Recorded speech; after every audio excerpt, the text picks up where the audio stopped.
नमस्कार, आप देख रहे हैं सुदर्शन न्यूज और मैं हूं आपके साथ अमित शर्मा। शाम के 7 बज चुके हैं और समय हो गया है जवाब तो चाहिए का, जिस पर आज हम बात करेंगे आम आदमी पार्टी के चुनावी सॉन्ग की, जिस पर चुनाव आयोग का हथौड़ा चला है।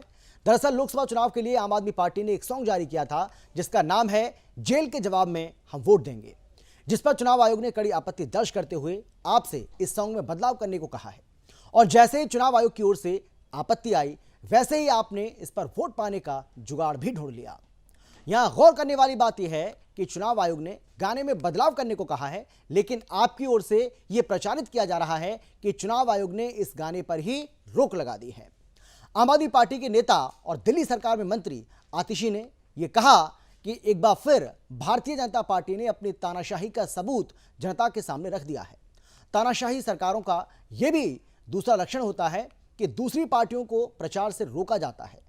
भारतीय जनता पार्टी के एक और राजनीतिक हथियार चुनाव, उन्होंने कहा कि भारतीय जनता पार्टी का एक और राजनीतिक हथियार बन चुका है और उसका नाम है चुनाव आयोग, और उसने एक पत्र के माध्यम से आम आदमी पार्टी के कैंपेन सॉन्ग पर रोक लगा दी है। यह भारत के इतिहास में पहली बार हुआ है जब चुनाव आयोग ने किसी पार्टी के कैंपेन सॉन्ग पर रोक लगाई है, जबकि सच्चाई इसके बिल्कुल उलट है। यानी सरेआम आम आदमी पार्टी की ओर से झूठ बोला जा रहा है, वो भी सिर्फ सहानुभूति वोट पाने के लिए। यानी कि आम आदमी पार्टी ये चाहती है कि उसको कुछ सहानुभूति जो वोट हैं वो मिल जाए, और सिंपैथी वोट पाने के लिए ये सब किया जा रहा है। चुनाव आयोग का यह कहना है कि जिस तरीके से सॉन्ग की लाइन जेल के जवाब में हम वोट देंगे के साथ आक्रोशित भीड़ नजर आ रही है, इस भीड़ के हाथ में जेल की सलाखों के पीछे अरविंद केजरीवाल की तस्वीर है। इस तरह के पिक्चराइजेशन से न्यायपालिका की छवि खराब होती है। इसके अलावा ईसीआई ने यह भी कहा है कि जेल के जवाब में वोट वाली लाइन कई बार दोहराई गई है, जो कि केबल टेलीविजन नेटवर्क रूल्स 1994 के तहत प्रोग्राम एंड एडवर्टाइजिंग कोड की ईसीआई गाइडलाइन और रूल 1G का उल्लंघन करता है। वैसे ये सही है कि केजरीवाल के जेल जाने की वजह बीजेपी नहीं है, मामला अदालत में है और अदालत ने ही उनको जेल भेजा है। केजरीवाल बार बार जमानत की गुहार लगा रहे हैं, लेकिन उनको जमानत नहीं मिल रही है। बावजूद इसके आम आदमी पार्टी इसे राजनीतिक मामला बनाकर जनता के वोट हासिल करना चाहती है। ऐसे में सवाल यह है कि क्या आप बेवजह मामले को तूल दे रही है? क्या आप सहानुभूति वोट पाने के लिए यह सब कुछ कर रही है? क्या आप जानबूझकर केजरीवाल की गिरफ्तारी को कानूनी नहीं बल्कि राजनीतिक मामला बनाना चाहती है? और आखिर में सबसे बड़ा सवाल यह कि क्या आप ऐसा करके न्यायपालिका पर सवाल खड़ा नहीं कर रही है? आज चर्चा इसी को लेकर करेंगे। कौन कौन खास मेहमान हमारे साथ मौजूद रहेंगे उसे भी आपको हम परिचय कराएंगे, लेकिन पहले एक रिपोर्ट आपको हम दिखाते हैं, देखिए सर।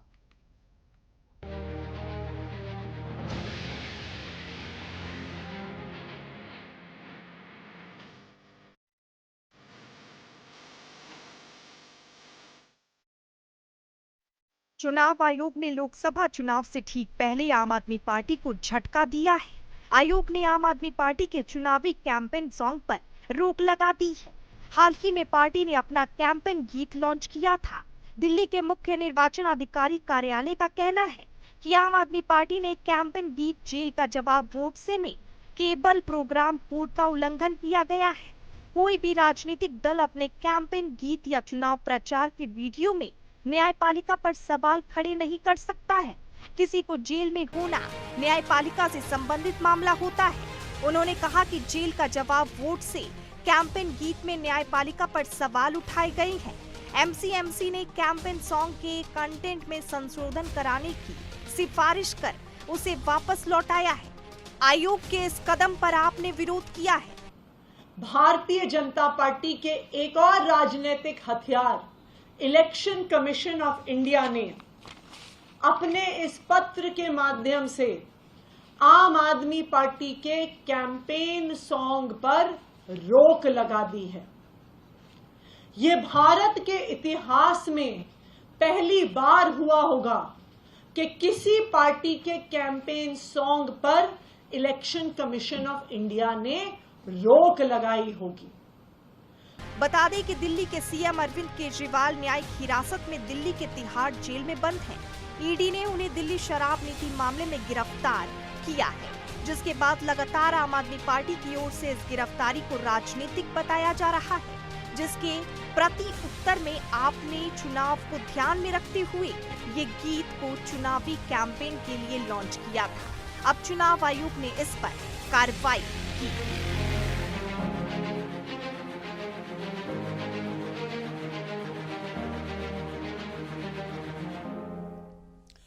तो देखिए, आम आदमी पार्टी तो इस बात के लिए जानी जाती है कि आम आदमी पार्टी को पता है कि किस तरीके से सिंपैथी वोट उनको हासिल करना है। और जब से अरविंद केजरीवाल जेल गए हैं तब से हम देख रहे हैं लगातार एक के बाद ऐसे काम किए जा रहे हैं, ऐसी चाल चली जा रही है कि किसी भी सूरत में जनता को अपने पक्ष में किया जाए।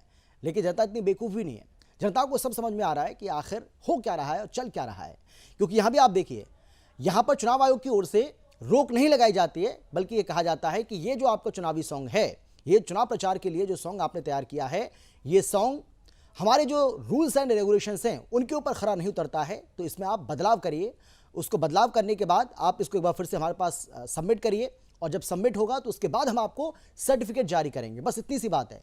लेकिन आम आदमी पार्टी की ओर से कहा जा रहा है कि हमारे चुनावी सॉन्ग पर ही चुनाव आयोग की ओर से रोक लगा दी गई है, जो कि गलत है। और इसमें बीजेपी की चाल भी बताई जा रही है, जबकि इसका बीजेपी से कोई लेना देना नहीं है, क्योंकि ये चुनाव आयोग का काम है।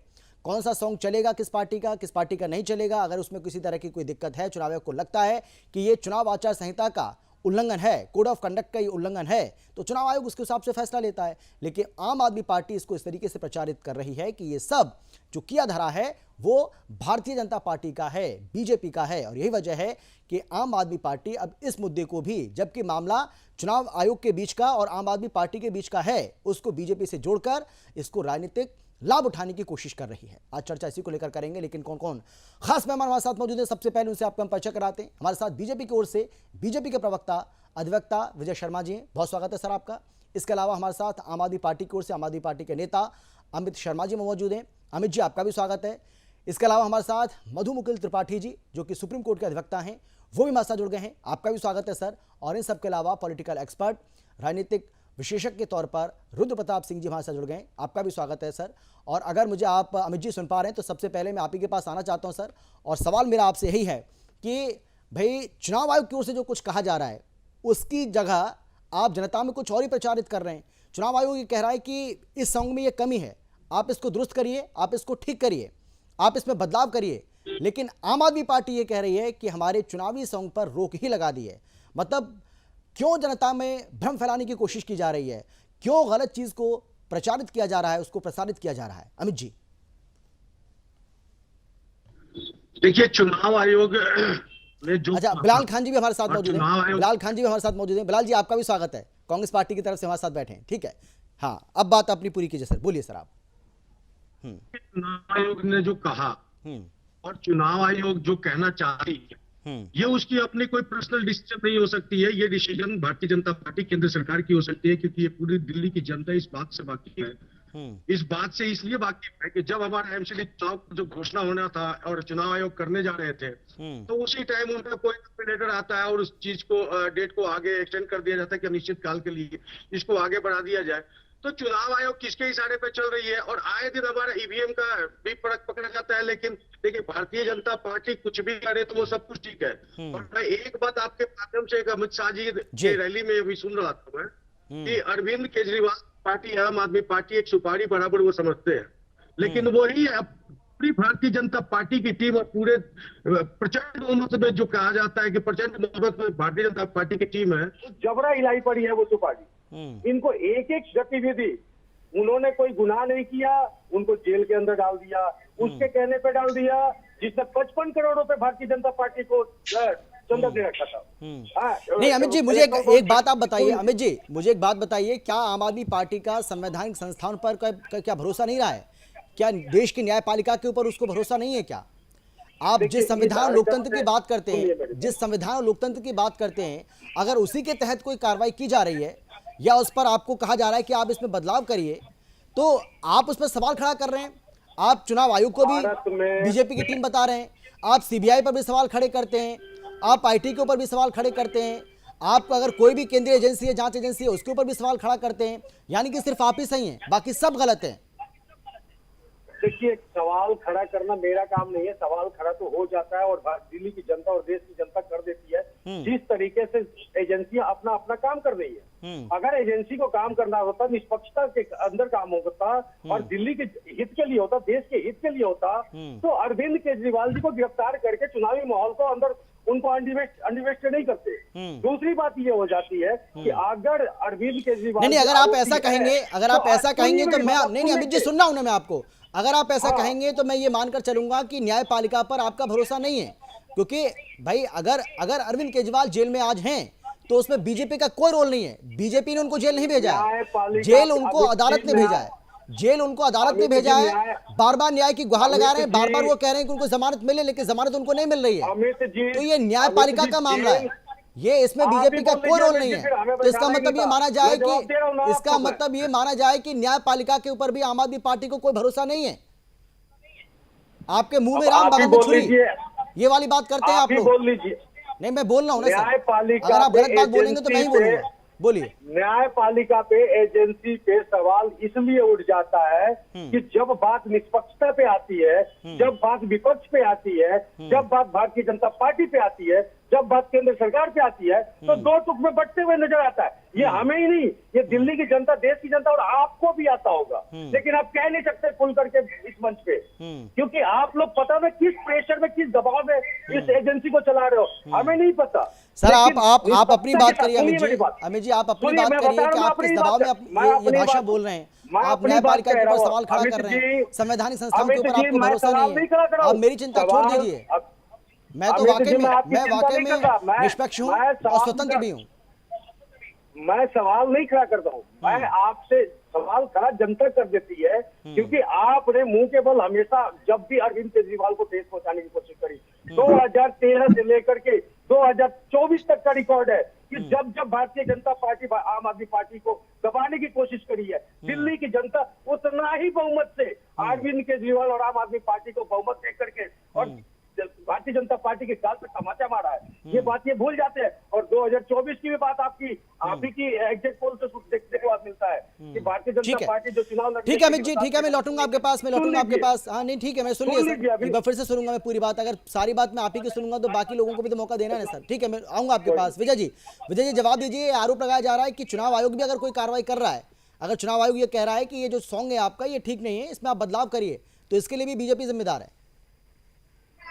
देखिए अमित जी नमस्कार जी, मैं बताना चाहता हूँ आम आदमी पार्टी को आप देखिए इनका इतिहास देखिए इनका इतिहास ही संविधान ये अपने आप को इतिहास के ऊपर समझते हैं जो ये कहें वही सब कुछ सही है। आपने देखा होगा अरविंद केजरीवाल जी शुरू में एक दिन 26 जनवरी थी आपको पता होगी उसका अपना प्रोग्राम होता है देश में सबसे उल्लास के साथ मनाया जाता है हमारा गणतंत्र दिवस। तो इन्होंने धमकी दी थी कि मैं उसको 26 जनवरी को नहीं मनाने दूंगा और इन्होंने प्रोटेस्ट किया था और मैंने तो जो आदमी देश के गणतंत्र दिवस को रोकना चाहता हो उस आदमी से कैसे आप उम्मीद कर सकते हो? आप उस आदमी से उम्मीद कर सकते हो जो न्यायपालिका के ऊपर सरेआम उंगली उठाता हो कि मुझे पता है कि जजेस में क्या है कैसे किस तरह से है। अभी आपने देखा होगा कि एक प्रोसीजर होता है ईडी ने स्वतंत्र एजेंसी है उसने एक केस बनाया कोर्ट के सामने पेश किया कोर्ट साक्ष्य के आधार पे उसको जेल भी भेजता है रिमांड के ऊपर भी भेजता है। तो ये प्रक्रिया है भारत के अंदर आप उसके अंदर अपनी बेल करते हैं बेल अगर आपके साक्ष्य लगता है कोर्ट को कि ये ठीक नहीं है प्रेमा फसाई पे तो आपको बेल मिल जाती है। उसके बाद में अभी 7 मई तक इनको दोबारा से जो है उसमें भेज दिया है न्यायिक हिरासत में। तो ये कोर्ट ने भेजा है ना बीजेपी ने भेजा ना ईडी ने भेजा ना चुनाव आयोग ने भेजा। तो आप मुझे बताइए ये इस तरह की बातें करते हैं अनर्गल बातें करते हैं झूठी बातें करते हैं और जो अमित शाह जी वाली जो ये बातें कर रहे थे हमारे माननीय होम मिनिस्टर जी ने क्या गलत कहा है? आप बताइए देश में 543 लोकसभा की सीट आप कितनी सीटों पे लड़ रहे हो? आप 23 सीटों पे आप फाइट कर रहे हो। बताइए आप मुझे जो आदमी 23 सीटों पे इलेक्शन लड़ रहा है वो तरह तरह के आरोप लगा रहा है 23 सीटों पे जबकि आपको पता है कि 272 सीट जो है उसके लिए चाहिए अपना बहुमत के लिए। तो आप तो बहुमत तो क्या बहुमत के चौथाई पे भी नहीं लड़ रहे आप। ठीक है आप पंजाब में देखिए आप कांग्रेस को गाली दे रहे हो एक दूसरे को भ्रष्टाचारी बता रहे हो यहाँ के कुछ कह रहे हो आप कहते हो कि हमने कोई बेगुनाह है मान लिया आपकी बात बेगुनाह है तो आपको समझ मिला था आप क्यों नहीं ईडी के सामने पेश हुए और आपको 9 बार मौका दिया गया क्यों नहीं आप ईडी के सामने गए? आप कोर्ट जाते हो कहते हो जी मुझे ईडी अरेस्ट करना चाहती है तो आप ईडी के पास क्यों नहीं गए? इसका मतलब यह है कि आपके चोर की दाढ़ी में तिनका और आपने इतने सारे मोबाइल नष्ट कर दिए और जो लिकर पॉलिसी थी उसको वापस ले लिया। ठीक है ठीक है सर, मैं लौटूंगा आपके पास। विजय शर्मा जी का फिर से मैं आपके पास आऊंगा, लेकिन बिलाल खान भाई, चुनाव आयोग की ओर से नोटिस तो राहुल गांधी को भी भेजा गया, राहुल गांधी के भाषण को लेकर ही भेजा गया था। पार्टी अध्यक्ष मल्लिकार्जुन खड़गे को अब जवाब देने के लिए कहा है कि आप जवाब दीजिए, कल उनको जवाब देना, 29 अप्रैल तक जवाब देने के लिए कहा गया है। लेकिन अगर आम आदमी पार्टी को कोई अगर नोटिस जाता है और ये कहा जाता है कि ये जो चुनावी सॉन्ग है आपका, ये गलत है, इसको आप ठीक करिए, ये ठीक नहीं है, इससे ऐसा लग रहा है कि आप देश की न्यायपालिका के ऊपर सवाल खड़ा कर रहे हैं और उसको, उसकी जो छवि है उसको डेंट लगाने की कोशिश भी कर रहे हैं आप। इसमें बदलाव आप करिए, उस पर आपत्ति जता रही है आम आदमी पार्टी, ये ठीक है क्या? देखिए अमित भाई जी। देखिए, जो हमारी कांग्रेस पार्टी है और आम आदमी पार्टी है, उनको तो नोटिस आ रहे हैं, साफ दिख रहा है। मैं ये कहना चाहूंगा कि भाजपा के जो लोग हैं, हमारे देश के जो प्रधानमंत्री हैं, उन्होंने मुसलमानों को घुसपैठिया कहा और जिस तरीके से सिंदूर की बात की गई, झूठी बात की गई, देश के प्रधानमंत्री ने क्या क्या शब्दों का यूज किया, उस पर तो इलेक्शन कमीशन को स्टैंड ने लिया। हम सवाल कर सकते हैं, मैं भी जानता हूँ न्यायपालिका क्या होती है क्या नहीं होती है, सवाल करने का, खड़ा करने का हक है। हम भारत में रह रहे हैं, हम भारत के संविधान पे हमें भरोसा है पूरा। लेकिन इलेक्शन कमीशन क्यों नहीं भाजपा के लोगों को कोई भी नोटिस भेजता, क्यों नहीं प्रधानमंत्री को अभी तक रोक लगाया? बिलाल खान, नहीं बिलाल खान, ये तो आपको पता है ना कि प्रधानमंत्री के उस भाषण को लेकर, पूरी होने दीजिए। नहीं ठीक है, राजस्थान में नहीं आप पूरी करिएगा ना, आप पूरा करिएगा, लेकिन मैं आपकी बात का जवाब देना चाहता हूं कि राजस्थान में जो प्रधानमंत्री की ओर से भाषण दिया गया, उस पर चुनाव आयोग ने संज्ञान लिया और चुनाव आयोग ने नोटिस जारी किया जेपी नड्डा को, जो कि पार्टी के राष्ट्रीय अध्यक्ष हैं। अब उनको भी जवाब देना है कल 29 अप्रैल को इसी मामले में, यानी कि राहुल गांधी को और पीएम मोदी को एक साथ ही गया है, ऐसा नहीं है। तो आप ये नहीं कह सकते कि भाई बीजेपी के नेताओं को तो कोई नोटिस नहीं दिया रहा है, उनके भाषणों पर तो कोई आपत्ति नहीं है, विपक्ष के नेताओं को चुनाव आयोग पर क्यों आपत्ति जता रहा है या चुनाव आयोग के नोटिस जा रहे हैं, तो ये तो गलत है ना। यानी ये जो दावा है आपका, ये तो गलत है। फिर बोलिए आप। ये इतना बौखला गए हैं, इतना इनको हताशा से आज इतने ऐसे उस पर उतर गए हैं कि हिंदू मुसलमान पर उतर गए हैं। क्यों? उत्तर प्रदेश के चीफ मिनिस्टर क्या कह रहे हैं आपको मालूम है? बयानात में के अंदर क्या झूठ बोल रहे हैं कि गाय के नाम पर वोट मांग रहे हैं, कि गायों की हत्या करेंगे, मुसलमानों को आजादी। अरे जबकि कांग्रेस ने और हमारी पार्टी ने कभी भी, कांग्रेस पार्टी ने कभी मुसलमानों का और हिंदू मुसलमान का जिक्र नहीं किया। न्याय पथ की बात की गई है, युवाओं को रोजगार देने की बात कही है, महिलाओं को 1 लाख रुपए देने की बात की गई है, 30 लाख जो नहीं, कांग्रेस और कुछ नहीं करती है, कांग्रेस सिर्फ यही कहती है इस देश के संसाधनों पर पहला अधिकार जो है वो मुसलमानों का है। कांग्रेस पार्टी ये कहती है मुसलमानों के जितने भी अधिकार हैं उनको हम सुरक्षित करेंगे, संरक्षित करेंगे, ये अपने मैनिफेस्टो में वादा करती है। ये बात तो आप सही कह रहे हैं कि कांग्रेस पार्टी कभी इस तरीके से बात नहीं करती है। हाँ, लेकिन यह है कि मुस्लिम तुष्टिकरण की राजनीति की जब बात आएगी तो कांग्रेस पार्टी उसमें सबसे ऊपर नंबर पर आपको दिखेगी, अव्वल नंबर पर। बिलाल खान, ये झूठ ऐसा जैसे भाजपा झूठ बोल रही है, वही बात आप कर रहे हैं। बिल्कुल नहीं, कहीं ये नहीं कहा गया आपके मैनिफेस्टो में माइनॉरिटीज की, आपके मैनिफेस्टो में बहुत सारी बातें हैं जिनका मैं जिक्र कर रहा हूं। आपका मैनिफेस्टो, मैं खुद नहीं बोल रहा हूं, ये आपका मैनिफेस्टो ये कहता है कि अल्पसंख्यकों के सभी अधिकारों को सुरक्षित रखा जाएगा, उनको संरक्षण दिया जाएगा। कहा गया है वहाँ एसएमसी की भी बात की गई है, देश के हर वर्ग की बात करती है। आप ये बता दीजिए, अमित भाई सुन लीजिए 1 मिनट प्लीज, 20 मिनट, कहीं भी ये लिखा हुआ मंगलसूत्र हमारे। बिलाल खान, आपकी आवाज बहुत ज्यादा ब्रेक हो रही है, बहुत ज्यादा आवाज आपकी कट रही है। चलिए एक बार फिर से कोशिश करते हैं। हाँ बोलिए। मैनिफेस्टो में लिखा हुआ मंगलसूत्र की बात, युवाओं को रोजगार देने की बात की है, 1 लाख रुपए देने की बात की है, नौकरी देने की बात की है। और जिस तरीके से हमारे आज जो हिले पड़े, जो हमारा है और युवाओं की बात की गई है, हिल गए, देश के प्रधानमंत्री युवाओं की बात की गई, हिंदू मुसलमान को यही तो हमारी आपत्ति है। देंगे, ये कर देंगे तो ऐसे। अच्छा बताइए बिलाल खान, ईमानदारी से बताइए बिलाल खान, मालूम हो चुका है, फिर आप कहेंगे कि मैं बीच में बोल रहा हूं, इसलिए बिलाल खान अगर आप हिंदू मुसलमान की बात कर रहे हैं तो ईमानदारी से आप बताइए कि ये बिल्कुल साफ हो जाएगा। ये देश की जनता देख भी रही है और हमारे जो तमाम दर्शक हैं वो भी बता देंगे कि हिंदू मुसलमान कौन कर रहा है। राहुल गांधी अगर ये कहते हैं अपनी रैली में कि देश के राजा महाराजाओं ने किस तरीके से देश को लूटा, बहुत सारी बातें उन्होंने कही, लेकिन वो किसी सुल्तान का नाम नहीं लेते हैं, किसी भी बादशाह का नाम नहीं लेते हैं, जिनको आप बादशाह बोलते हैं, आप सुल्तान बोलते हैं, जो अत्याचारी थे इस देश के ऊपर, जिन्होंने अत्याचार ढाया, जिन्होंने 3 लाख से ज़्यादा हिंदू मंदिरों को तोड़ा, जिन्होंने हिंदू बहन बेटियों के साथ पता नहीं कितना अत्याचार किया, रेप उनके साथ किया, उनके ऊपर एक शब्द नहीं बोला। अब हिंदू मुसलमान कौन कर रहा है आप खुद बता दीजिए, बोलिए आप।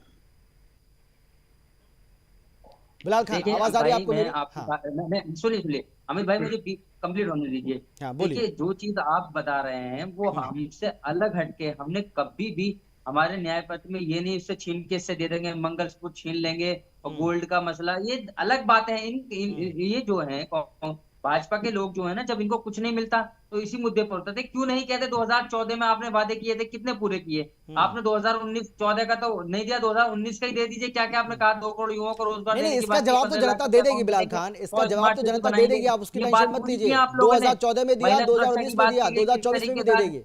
वो आप छोड़िए, आप मुझे बताइए कि हिंदू मुसलमान कौन कर रहा है? राहुल गांधी कर रहे हैं या जो आप कह रहे हैं बीजेपी कर रही है, पीएम मोदी कर रहे हैं? देश के प्रधानमंत्री कह रहे हैं राहुल गांधी का कोई शब्द हिंदू मुसलमान का दिखा दीजिए। सर आप खुद जानते भाई हैं, आप आप ये बताइए खुद कि जानते हैं, वो खुद रात दिन मीडिया में आप देखते देश के रहते महान हैं। योद्धाओं, राजा महाराजाओं के बारे में कह रहे हैं कि वो गरीबों की जमीन छीन करके अपने कब्जे में ले लिया करते थे, और भी बहुत कुछ देश कह के रहे हैं वो। प्रधानमंत्री की हर एक बाइट चलाते हैं। लेकिन उन शैतानों के ऊपर एक शब्द नहीं बोल आपको रहे नहीं दिखता देश के हैं, उन प्रधानमंत्री क्या शैतानों बोलते के हैं? ऊपर एक शब्द नहीं बोल प्रदेश रहे के हैं वो। मुखिया क्या बोल योगी क्या बोलते हैं? ठीक है। सुनाई नहीं देता उसको आप लोग पट्टी बांध लेते हैं, क्या दिखाई नहीं देता? चलिए सर, ठीक पूरा है, देश समझ रहा है कि देश के ठीक है, मैं प्रधानमंत्री हिंदू लौटूंगा मुसलमान पर बिलाल खान, मैं आऊंगा आपके पास, मैं आपके पास एक बार फिर से आऊंगा। रुद्र प्रताप जी, आप कैसे देखें as a political expert Amit ji, इस मैं इनका पूरे जवाब मामले देना को? चाहता हूँ। हाँ, नहीं मैं आता हूँ अब सर आपके पास, चलिए जल्दी से बोल लीजिए, आप बोलिए। हाँ बोलिए बोलिए जी जी जी जी, बोलिए। इन्होंने कहा कि मुस्लिमों को प्रधानमंत्री जी घुसपैठिए कहते हैं। किसने घुसपैठिए कहा है? चोर की दाढ़ी में तिनका, वो बांग्लादेश या रोहिंग्याओं के लिए बोला है उन्होंने। जिस तरह से कांग्रेस राज में उन्होंने आपने बसाया है, जिस तरह से उनको दिया गया है। दूसरा, आप मैनिफेस्टो में आप खाने वाली बात कहते हो, राहुल गांधी जी ने नहीं बोला। आप मुझे बताइए मैनिफेस्टो में आपके में अल्पसंख्यकों को खाने की आजादी का मतलब क्या पूरी हुआ? आजादी, खाने की, पहनने की, रहने फिर की, आप सारी मुझे आजादी बताइए, मिल रही है उनको। तो क्या मतलब? भारत के संघ में खाने की आजादी आपके दी भारत जाएगी। आप बताइए हम क्या खा सकते हैं, क्या पहन सकते हैं, क्या उड़ सकते हैं? इस तरह की ये तो बातें हमारा फंडामेंटल मत राइट करो। है सर। चलिए ठीक है, मैं आऊंगा आपके है। पास, क्योंकि मैनिफेस्टो ये को तो लेकर, हमारे- ये तो कांग्रेस के हमारा इस right है। मैनिफेस्टो को लेकर लगातार हम चर्चा करते रहे, हम बताते रहे, हमने बहुत सारी डिबेट भी इस पर किए हैं, और हमने बताया भी कि किस तरीके से ये मैनिफेस्टो जो है वो देश की एकता और अखंडता के लिए खतरा भारत हो का सकता है अगर संविधान कांग्रेस के पार्टी अंदर सत्ता में लिखा किसी हुआ है तरीके से आ गई तो। ठीक है बिलाल खान, मैं लौटूंगा आपके पास, मैं आता हूं आपके पास। रुद्र प्रताप जी आप बोलिए, और आप इस मामले को कैसे देख रहे हैं? आम आदमी पार्टी की ओर से जो सिंपैथी बटोरने की कोशिश की जा रही है, आपको भी ऐसा लग रहा है कि वाकई में सिंपैथी बटोरने की कोशिश की जा रही है, या आपको लगता है कि ठीक है आम आदमी पार्टी जो कह रही है वो ठीक है, या जो भी है आप कहना चाहें? आवाज आ रही है आपको? हाँ हाँ बोलिए, आप बोलिए। देखिए अमित जी, आम आदमी पार्टी का जो है इस समय वो राजनीति में एक मजाक सी बनकर रह गई है, क्योंकि आप देखेंगे कि जो भी मामले होते हैं वो केवल प्रधानमंत्री पर आरोप लगा के, बीजेपी पर आरोप लगा के वो सोच रहे हैं कि उनका काम बन जाएगा। ऐसा होने वाला नहीं है, क्योंकि ये चीजें बहुत पुरानी हो चुकी है। आपने देखा होगा कि 2014 के चुनाव में अरविंद केजरीवाल बनारस से लड़ने चले गए थे चुनाव प्रधानमंत्री के खिलाफ, क्योंकि उनका एक प्रयोग जो शीला दीक्षित के खिलाफ था कि शीला दीक्षित के खिलाफ वो चुनाव लड़े और जीत गए, वो प्रयोग उन्होंने सोचा कि प्रधानमंत्री के साथ कर ले, लेकिन उसका असर क्या हुआ? आज आम आदमी पार्टी उत्तर प्रदेश की एक भी सीट पे चुनाव नहीं लड़ रही है। कारण क्या है कि उसका जनाधार समझ लीजिए। भैया आप किस बात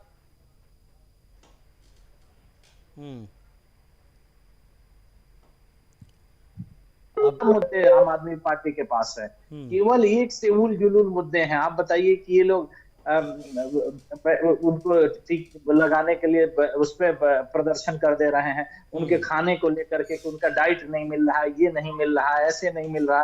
भाई अरविंद केजरीवाल भ्रष्टाचार के मामले में जेल में बंद हैं, कोई क्रांतिकारी कदम उठा करके नहीं गए हैं। और एक जेल में बंद जब उनके ऊपर आरोप लगा है, ईडी ने उनको गिरफ्तार किया है, हाई कोर्ट, सुप्रीम कोर्ट, हर जगह गए हैं, कहीं से राहत नहीं मिली है, तब वो जेल में बंद है। तो सवाल ये है कि आप मुद्दों पे बात करिए। अगर आप चुनाव आयोग की बात करते हैं तो 14 के बाद जब से बीजेपी आई है तब से तो आपने 2 जगह सरकार बना ली। दिल्ली में भी दोबारा चुनाव हुआ तो चुनाव आयोग ने ही कराया है, पंजाब में आपने सरकार बनाई तब भी चुनाव आयोग ने कराया है। तो सारी संस्थाएं गलत हैं, सुप्रीम कोर्ट गलत है, हाई कोर्ट गलत है, सारे कोर्ट गलत है। सिर्फ अगर कोई सही है इस देश में तो अरविंद केजरीवाल और उसकी आम आदमी पार्टी सही है। आप बताइए कि जिस पार्टी को गाली दे दे करके वो राजनीति में आए, उसी पार्टी के साथ गठबंधन में दिल्ली में चुनाव लड़ते हैं, क्योंकि दिल्ली में चुनाव से तो बिल्कुल राजनीति के स्टंट में लोकतंत्र का मंत्रोच्चारण बैन। आज इसी को लेकर हम चर्चा कर रहे हैं, और चर्चा करना इसलिए भी जरूरी है क्योंकि आम आदमी पार्टी की ओर से राजनीतिक स्टंट जो हैं वो लगातार चले जा रहे हैं, राजनीतिक चाल जो है वो लगातार चली जा रही है, लेकिन एक के बाद एक बेपर्दा होती हुई ये पार्टी भी नजर आ रही है। और मधु मुकुल त्रिपाठी जी, मैं माफ़ी चाहूँगा क्योंकि मैं आपके पास आ नहीं पाया और उसके बाद मुझे ब्रेक भी लेना पड़ा। अब मैं सीधा आप ही के पास आना चाहता हूँ। जो गाने के बोल हैं, गाने के बोले जेल के जवाब में हम वोट देंगे। और ये जो लाइन है ये एक बार नहीं बल्कि चार बार पांच बार इसको रिपीट किया गया है। और इसी को लेकर चुनाव आयोग ने आपत्ति जताई है कि भाई जब इसमें आप जेल का जिक्र करते हैं ना, तो जेल का जिक्र अगर आप कर रहे हैं तो जेल तो उनको न्यायपालिका ने भेजा है, तो न्यायपालिका की छवि को आप धूमिल करने की कोशिश कर रहे हैं। और अगर आप ऐसा कर रहे हैं तो ये नहीं चलेगा, इसमें आपको बदलाव करना पड़ेगा। आप कैसे देख रहे हैं इस पूरे मामले को? अमित जी दुर्भाग्य है देश का। मैं सुन रहा था सभी मित्रों को। एक तो मेरा अनुरोध है कि जो नेशनल मीडिया पर आए वो थोड़ा अध्ययन करके आए। मेरी समझ में जी कानून के परिप्रेक्ष्य में या सामाजिक परिप्रेक्ष्य में अगर आप आम आदमी पार्टी की बात करते हैं तो इसका नाम होना चाहिए आरोप पार्टी। आरोप पार्टी इसलिए आप ध्यान दें, जुडिशियल सिस्टम पर आरोप लगाना इनका काम है, न्यायिक अधिकारियों पर काम है, संवैधानिक संस्थाओं पर काम है, आपके जो राष्ट्रीय एजेंसियां हैं उन पर आरोप लगाने का काम है, और आरोप लगा करके उसी तेजी से भागने का भी काम है। आपको याद होगा कि आपने जब शीश महल का दिखाया तो आपके एक पत्रकार को इन्होंने अरेस्ट कर लिया, और जब इनको स्लैप हुआ उच्च न्यायालय से तो इनको समझ में आई। आपको याद होगा नितिन गडकरी के खिलाफ, अरुण जेटली के खिलाफ बकवास किया, माफी मांगी। आपको याद होगा शीला दीक्षित के खिलाफ इनका आरोप था 3600 पेज का, पता कहां चला गया पता नहीं। तो ये तो आरोप पार्टी है, इसका काम आरोप लगाना है। कानून का उल्लंघन कर रहे हैं, कानून के उल्लंघन से रोकने के लिए आप केबल टेलीविजन नेटवर्क एक्ट को देखें, उसके प्रोविजंस को देखें, आप पाएंगे कि क्या होना चाहिए क्या नहीं होना चाहिए। इलेक्शन कमीशन के पास अपने पावर्स हैं, जब वो इलेक्शन करा रहा होता है तो आचार संहिता लगी होती है, बिल्कुल प्रत्येक प्रकार के कोड ऑफ कंडक्ट का पालन करना है। जो भी पालन नहीं करेगा वो इर्रेस्पेक्टिव कोई भी हो, बिल्कुल सही बात है। आचार संहिता के समय में कोई प्रधानमंत्री नहीं है, कोई आम आदमी नहीं है, सभी को आचार संहिता का पालन करना है, और चुनाव आयोग पालन करा रहा है। अब चूंकि पालन कराने की परिप्रेक्ष्य में इनको नोटिस दिया जा रहा है तो ये चिल्ला रहे हैं कि कानून का उल्लंघन है। अभी हमारे एक भाई कह रहे थे कि कांग्रेस, मैं क्षमा चाहता हूं मैं थोड़ा सा आपके प्रश्न से अलग भी बोल रहा हूं। जी बोलिए सर, बोलिए आप बोलिए। अभी एक मित्र कह रहे थे कि कांग्रेस जो है वो मुसलमानों का पक्ष नहीं लेती। मेरा जीवन है और मैंने देखा है, कांग्रेस का जन्म एक विदेशी ने दिया। कांग्रेस शुरू से डॉक्टर राजेंद्र प्रसाद को छोड़ दीजिए, लाल बहादुर शास्त्री को छोड़ दीजिए, सरदार वल्लभ भाई पटेल को छोड़ दीजिए, तो ये केवल मुस्लिम तुष्टीकरण के अनुसार ही चले हैं। आपको याद होगा आपके यहाँ ही डिबेट में मैंने इस चीज को चैलेंज किया था कि यदि कांग्रेस की हिम्मत रही होती, नेहरू की हिम्मत रही होती तो मुस्लिम कोड बिल ला देता, लेकिन नहीं, हिंदू कोड बिल आया है। आपको याद है किसने लाया? वक्फ बोर्ड एक्ट जो आया किसने लाया जी? आपको याद होगा कि इस देश में जितने भी एक्ट हिंदुओं के दमन के लिए बनाए गए और जितने मुसलमानों के पक्ष के लिए बनाए गए, सारे के सारे, चाहे आप देख लें कि worship places of worship act है, सारा देख लीजिए। और यही नहीं, अभी ये कह रहे थे कि इनका जो एक तथाकथित न्याय पत्र है, पेज 7 को पढ़ेंगे तो ये पाएंगे कि कॉन्स्टिट्यूशन में अमेंडमेंट की बात कर रहे हैं। ये मुसलमानों को विशेष शक्ति देने के लिए। आप पीएफआई को बैन नहीं कर सकेंगे, आप सिमी को बैन नहीं कर सकेंगे, आप इनको वो सारी स्वतंत्रताएं देंगे जिससे वो सरतन से जुदा का काम करते रहें। अब कहते हैं भाई मुस्लिम तुष्टीकरण नहीं है। आपको याद होगा उसामा नामक एक आतंकवादी था, संपूर्ण विश्व का आतंकवादी है लेकिन कांग्रेस का रिश्तेदार है। एक दिग्विजय नाम का आदमी है पागल, वो कहता है उसामा जी, याद है आपको? तो देखिए कांग्रेस की जो पृष्ठभूमि रही है, आ रहा हूं बिलाल खान, आप ही के पास आ रहा हूं, केवल मुस्लिम तुष्टीकरण की रही है। आप कांग्रेस के जन्म से लेकर के आज तक कोई भी एक काम दिखा दीजिए जहां उसने हिंदू दमन, राष्ट्र का विरोध, राष्ट्र का पतन और मुस्लिम तुष्टीकरण न किया हो, चाहे चाइना के साथ समझौता करना। अब ये बताइए, आश्चर्य होता है मुझे कि कैसे लोग कांग्रेसी हैं जो इस चीज को बर्दाश्त कर लेते हैं कि ये पप्पू तथाकथित राहुल गांधी और सोनिया गांधी किस हैसियत से एग्रीमेंट साइन कर रहे हैं चाइना के साथ। तो राष्ट्रद्रोह इनका काम है, हिंदू द्रोह इनका काम है, हिंदू की अस्मिता को प्रदलन करना इनका काम है। तो इस पर बोलना कोई सभी जनता को पता है, इसलिए जनता उनको जवाब दे रही है। कानून के परिप्रेक्ष्य में मुझे आश्चर्य हुआ, न्यायालय जो है इसका जो है संज्ञान क्यों नहीं ले रहा है आम आदमी पार्टी का। बिल्कुल ठीक है। हाँ बिलाल खान जवाब दीजिए, जवाब दीजिए। देखिए भाई साहब ने उसामा को कांग्रेस का प्रवक्ता वो बता दिया, रिश्तेदार बता दिया, और आपने आपत्ति भी नहीं करी। ये अधिवक्ता लग रहा है कि आपको कम से कम टोकना तो चाहिए, कुछ भी बोल दें मतलब। अरे सर आप थोड़ी सी इज्जत रखिए कि आप कुछ भी बोल देंगे, कुछ भी कांग्रेस सोनिया गांधी को हर किसी को लपेटने में लगे हुए। अरे भाई साहब संभल के बोलिए, कोई नहीं, हम भी बोलते हैं, ऐसा नहीं है कि हम देश के प्रधानमंत्री की इज्जत करते हैं, हम भी सब लोगों की इज्जत करते हैं। लेकिन हम ये बताना चाहूंगा सर, आप बड़ी बड़ी बातें करते हैं तो देश के प्रधानमंत्री से क्वेश्चन करिए ना, तो कब जाएंगे? और जिस तरीके से चीन ने हमारी जमीन पे कब्जा किया उस पर सवाल कब उठाएंगे? बेरोजगारी पे सवाल कब उठाएंगे? 2 करोड़ युवा रोजगार देने की बात पे सवाल कब उठाएंगे? 15 लाख की जो बात की गई थी उस पर सवाल कर लीजिए ना। तो और 100 स्मार्ट सिटी बनाएंगे, बुलेट ट्रेन लाएंगे, झूठे महंगाई कम करेंगे देश के अंदर, ये करेंगे। अरे एक सवाल नहीं पूछ सकते सर? हम तो आज बैठे हैं, अपनी पार्टी से भी सवाल कर लेते हैं, अपने लोगों से सवाल कर लेते हैं। आप तो सवाल ही विपक्ष से पूछेंगे। 10 साल से आपको पता नहीं सरकार नहीं, बिलाल खान सवाल देखिए, अब ये तो आप नहीं बताएंगे ना मुझे कि मुझे किससे क्या सवाल करना है। ये तो बिलाल खान मेरी जिम्मेदारी है ना, मुझे पता है। इनसे कह रहा हूँ सर, मैं आपसे नहीं कह रहा, मैं अधिवक्ता साहब से कह रहा हूँ, मैं आपसे नहीं कह रहा। ठीक है, मैं इनकी बात कर रहा था जो आप असल में मुद्दे हैं, जो आज आप बात करते हैं, बड़ी बड़ी बातें करते हैं, लेकिन इनके क्या मुद्दे? 80-20 पे बात करवा लो इनसे, और अभी उसामा पे बात करवा लो, उसामा बिन लादेन किसका रिश्ता, आतंकवाद पे बात करवा लो, हिंदू मुसलमान पे, मंदिर मस्जिद पे, घर वापसी। ठीक है, और ठीक है, मधुमुकुल जी कुछ जब कहना चाह रहे हैं, मधुमुकुल जी कुछ कहना चाह रहे हैं, ठीक है बिलाल खान, समय बचेगा तो मैं लौटूंगा आपके पास। हाँ मधुमुकुल जी को जवाब देना चाह रहे हैं। मधुमुकुल जी, क्योंकि समय की कमी, मैं चाहूंगा संक्षिप्त में। मुझे आश्चर्य होता है कि अक्साई चीन कब्जा हुआ तो नेहरू की शासन था, पीओके कब्जा हुआ तो नेहरू का शासन था, और ये महाशय कह रहे हैं कि हमारी जमीन पर कब्जा हो गया। अरे भाई थोड़ा पढ़ लीजिए, मुझे मत बताइए, ज्ञान मत दिखाइए, आप पढ़ लीजिए। और मैं कानून की बात कर रहा था, कानून की दृष्टि से क्या असत्य है क्या सत्य है। मैं किसी पार्टी का मेंबर नहीं हूं, पढ़ के आया कीजिए नेशनल मीडिया पर, और किसी पर जब प्रश्न उठाइए पढ़ के आप बैठिए, उल्टी अलग बातें मत ठोकिए यहाँ बैठ के। ठीक है, चलिए ठीक है, नहीं सर मुझे भी चलिए प्लीज, ठीक है बिलाल खान, लौटूंगा मैं आपके पास। हाँ अमित जी जल्दी से 10 सेकंड में भी बात रखिए। अमित जी जवाब दीजिए। अमित जी आवाज आ रही है आपको, मेरी सुन पा रही क्या? हाँ बोलिए, बिल्कुल आ रही है। बोलिए 10 सेकंड। भारतीय जनता पार्टी जब राष्ट्र की बात करती है, जब देश हित की बात करती है, तो ऐसा लगता है कि जग्गा डाकू अहिंसा पे उतर गया। इन्होंने अभी बताया कि गणतंत्र दिवस के बारे में इन्होंने बहुत बड़े अच्छे से बीजेपी बता रहे थे।